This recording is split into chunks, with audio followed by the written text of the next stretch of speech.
Mindaugui labai smalsu, kaip atrodo jo žaisliukai. Tad paimkim ir išpakuokim. Jis jau net kelis kartus man skambino ir sakė, ar jau pažiūrėjai, kaip atrodo tie žaisliukai. Tai va, tuoj išpakuosiu. Jeigu man čia pavyks. Viskas pavyksta, tik tais reikia nepasiduoti. Štai va, koks gražuolis. Viena pusė. O ne, jis išėjo. Ir kita pusė štai tokia. Tad gražioji pusė, žinoma, šitam su augalu, su žvaigždutėm.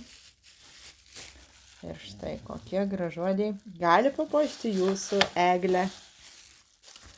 Tad tęskim toliau, o po to kitamos video jau išpakuosiu savo nuostabias raidės. Irgi galėsit išsirinkti. Tai tikrai labai gražuoliai žaisliukai. Ir ant eglės tikrai matysis, nes parinktos tokios ryškios spalvos, kad iš karto matytųsi pakabinti ant eglės.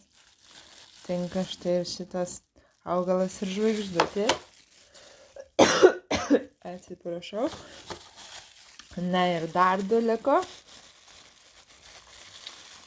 Tad va tokie žaisliukai. Atsiprašau. Taigi tokie žaisliukai gali puošti jūsų eglės. Arba žinoma galite juos, šitus žaisliukus, dovanoti ir savo artimiesiems. Nu ir dar vienas.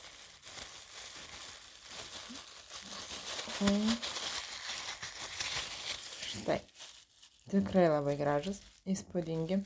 Ir kiekvienas vis kitoks.